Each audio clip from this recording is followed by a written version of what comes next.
Chapitre 15. Javert est content. Le jour commençait à poindre. Fantine avait eu une nuit de fièvre et d'insomnie. Au matin, elle s'endormit. La sœur Simplice, qui l'avait veillée, profita de ce sommeil pour aller préparer une nouvelle potion de quinquina.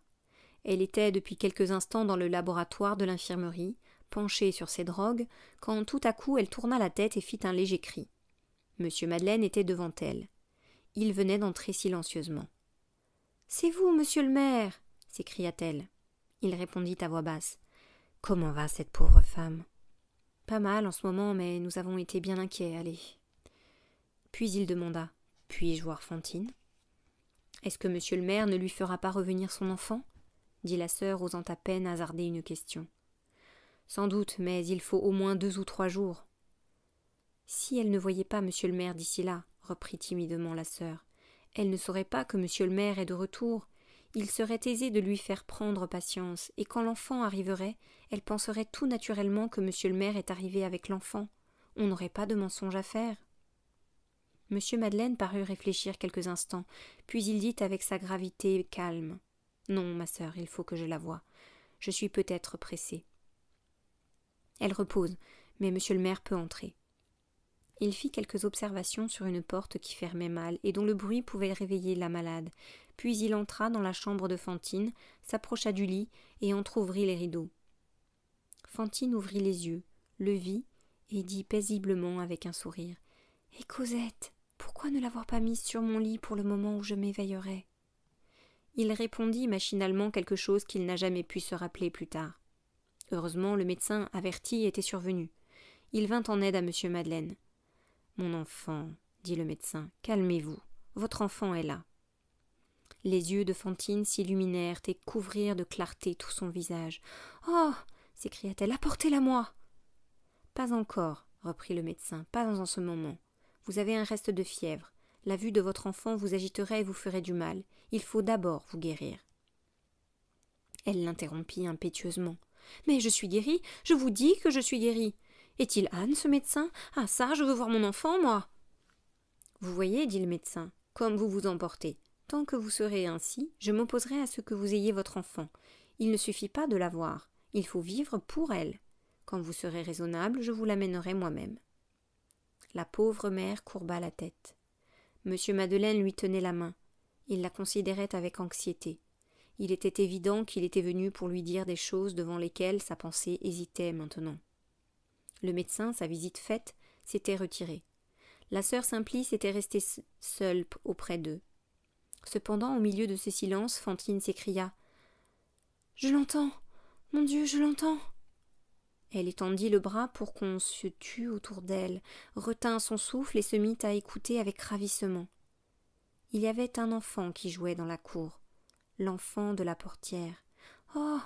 reprit-elle, « c'est ma Cosette, je reconnais sa voix. » L'enfant s'éloigna comme il était venu, la voix s'éteignit.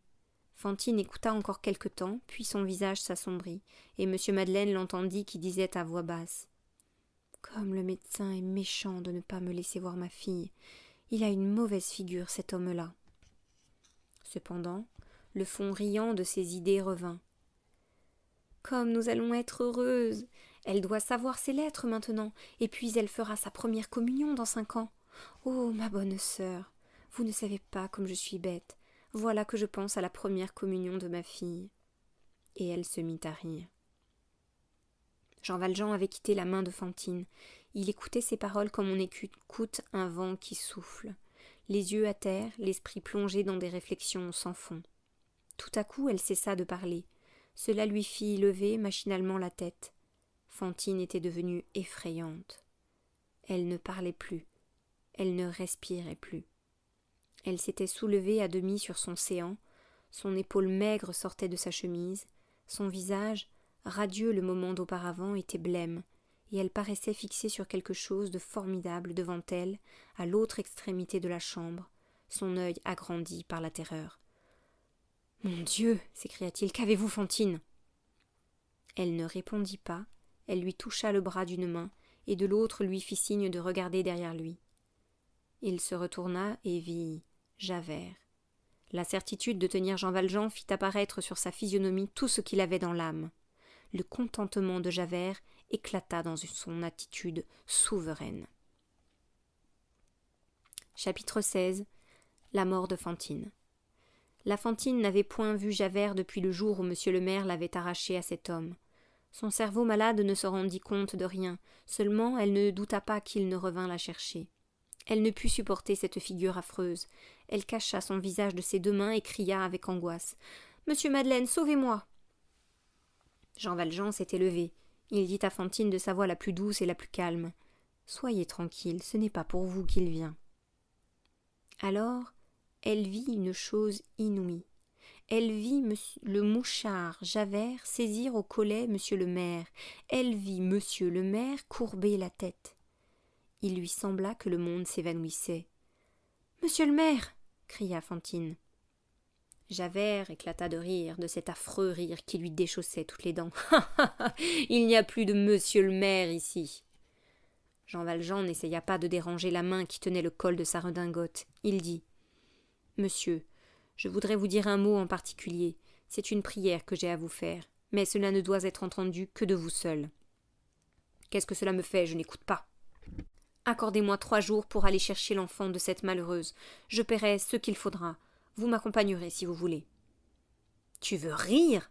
cria Javert. « Ah ça, je ne te croyais pas bête. Tu me demandes 3 jours pour t'en aller. Tu dis que c'est pour aller chercher l'enfant de cette fille. Ha ha ha !»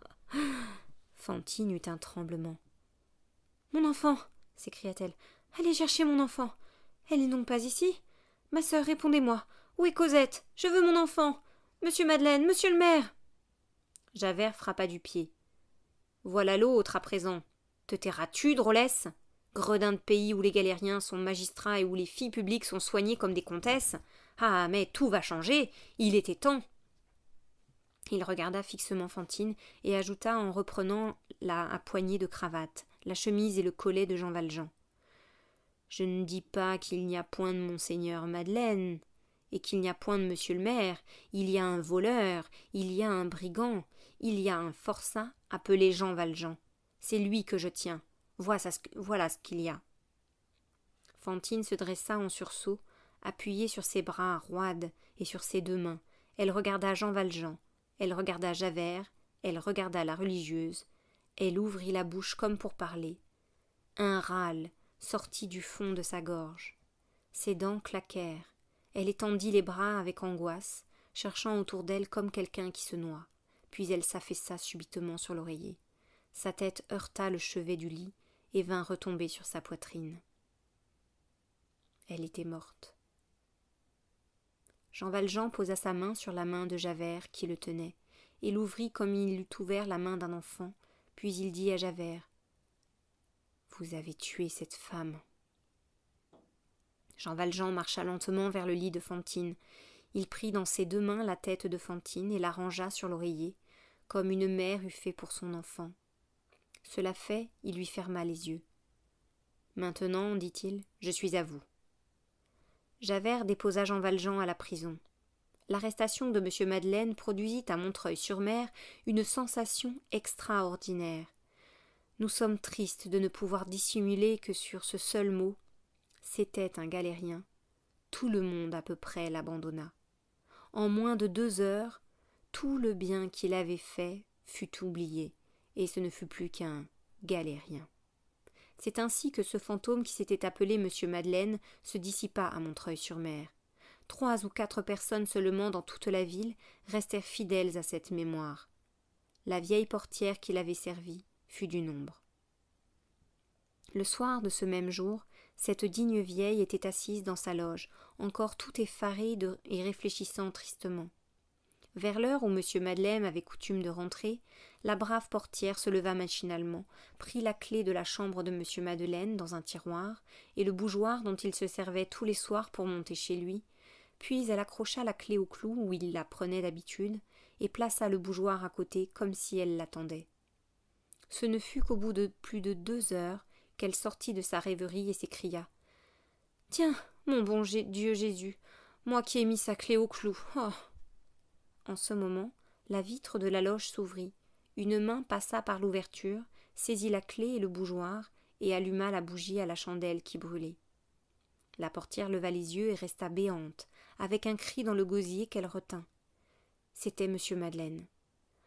Mon Dieu, monsieur le maire s'écria-t-elle. Enfin, je vous croyais.